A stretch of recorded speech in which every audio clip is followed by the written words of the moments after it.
Bismillahirrahmanirrahim. Assalamualaikum warahmatullahi wabarakatuh. Bismillah, alhamdulillah, wassalatu wassalamu ala rasulillah wa ala alihi wa sahbihi wa mawalah amma ba'd. Kepada yang terhormat Bapak Muhammad Furqan MPDI selaku dosen pengampu mata kuliah tafsir Tarbawi C. Anda perkenalkan, nama saya Karinanti dengan NIM 2220123 dari kelas PBAC.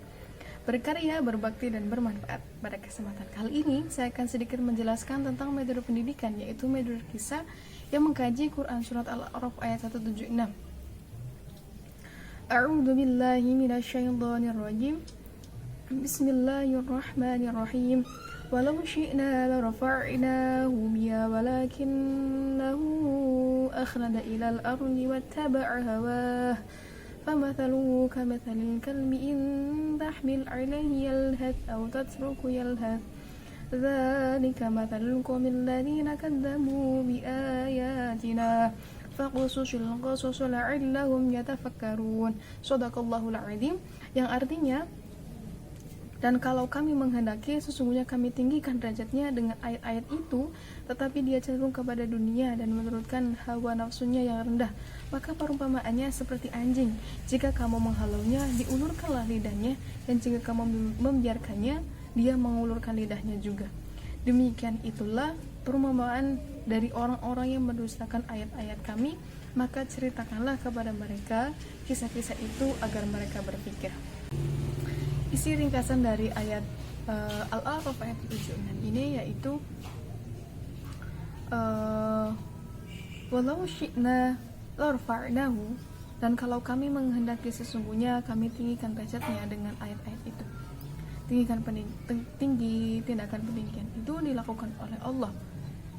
Namun mereka memilih untuk tetap bertahan di muka bumi, sedangkan kehinaan itu tidak pantas dilakukan, tetapi dilakukan oleh mereka. Di sana Allah mengangkat orang-orang yang berjalan pada manhajnya, pada tujuannya. Ketika Allah berkata walau syi'na, maknanya bila kami berkehendak untuk meninggikan, maka itu pasti terwujud. Kenapa Allah berkata walau syi'na la rafa'nahu? Jawabannya karena kehendak Allah itu mutlak. Jawabannya karena kehendak Allah itu mutlak. Dia dapat berbuat apa saja yang dikehendakinya, namun Allah terlebih dahulu menjadikan ikhtiar sebagai standar nilai. Untuk itu, dia tidak meninggikan derajat orang yang melanggar sesuai dengan sunatullah. Dan sunatullah tidak pernah berubah. Sunatullah mengatakan bahwa setiap muslim yang berbuat baik akan mendapatkan pahala, dan bila berbuat jahat akan mendapatkan siksa. Famathalil kalbi in tahmil alaihi yalhath, maka perumpamannya seperti anjing. Jika kamu menghalaunya, dijulurkanlah lidahnya, dan jika kamu membiarkannya, dia menjulurkan lidahnya juga. Ketika kamu duduk, lalu datanglah anjing mendekatimu, niscaya kamu akan mengusirnya dan menyuruh anjingnya menjauh. Jadi penafsiran tahmil alaih jelas saat kamu mengusirnya. Ketika itu juga saat kamu mengusirnya, ia akan mengulurkan lidahnya, karena hakikatnya anjing selalu mengulurkan lidahnya. Kenapa Allah mengumpamakan hal tersebut dengan anjing yang mengulurkan lidah? Karena hal tersebut merupakan gambaran perbuatannya dibenci oleh manusia selamanya. Manusia yang berakhlak seperti anjing ini adalah gambaran dari terus-menerusnya manusia mengikuti hawa nafsunya, dan bahkan kehidupan mereka diatur oleh hawa nafsunya tersebut. Oleh karena itu, manusia hidup dalam kesempitan karena mereka takut nikmat itu akan meninggalkannya, atau dia yang meninggalkan nikmat. Hal itu sama seperti anjing yang terus-menerus menjulurkan lidahnya. Dzalika matsalul qaumil ladzina kadzdzabu biayatina.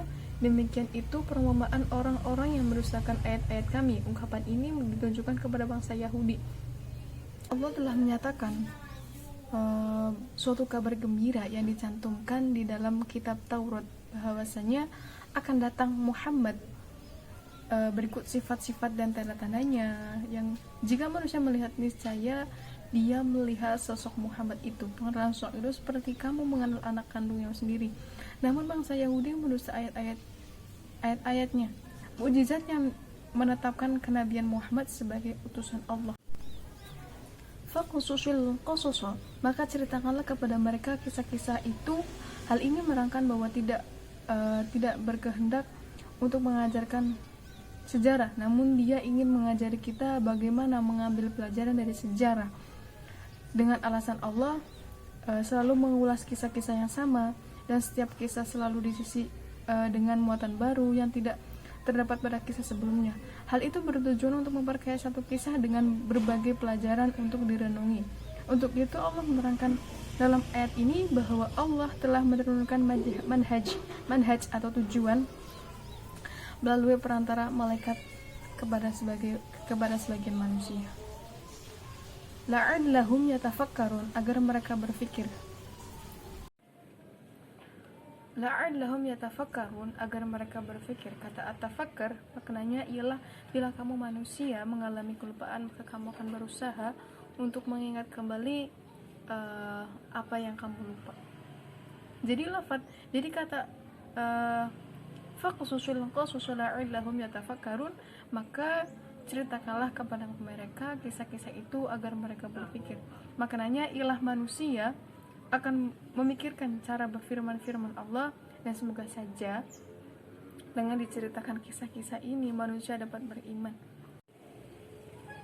Kesimpulannya, dalam surat Al-A'raf ayat 176 disebutkan bahwasanya orang yang mengikuti hawa nafsu dan mendustakan ayat-ayat Allah bagaikan anjing yang selalu menjulurkan lidah. Maka dari itu Nabi Muhammad diperintahkan oleh Allah untuk memberi cerita mengenai hal tersebut agar umatnya tidak tersesat. Sedangkan pengaplikasian kandungan ayat-ayat tersebut yaitu dengan cara selalu bertakwa dengan istiqomah tanpa adanya rasa pamrih, senantiasa menjalankan perintah Allah, mengamalkan ayat-ayat Al-Quran dengan sepenuh hati, tidak melakukan kesenangan yang bersifat sesaat dan dapat membawa kita pada kesesatan. Yang dapat diambil dari ayat ini yaitu kita diperintahkan untuk tidak mengikuti hawa nafsu kita, senantiasa mengamalkan ayat-ayat Al-Quran, meyakini ayat-ayat Allah menjadi kisah-kisah terdahulu sebagai pembelajaran hidup, tidak mencintai harta dunia, istiqomah dan bertakwa, dan berzikir kepada Allah agar tidak terjerumus oleh hawa nafsu kita. Jadi ayat ini itu mempunyai pesan kepada diri kita bahwa pentingnya untuk selalu mengontrol hawa nafsu kita. Sekian dari saya, kurang lebihnya mohon maaf. Wallahul muwaffiq ila aqwamit thoriq. Assalamualaikum warahmatullahi wabarakatuh.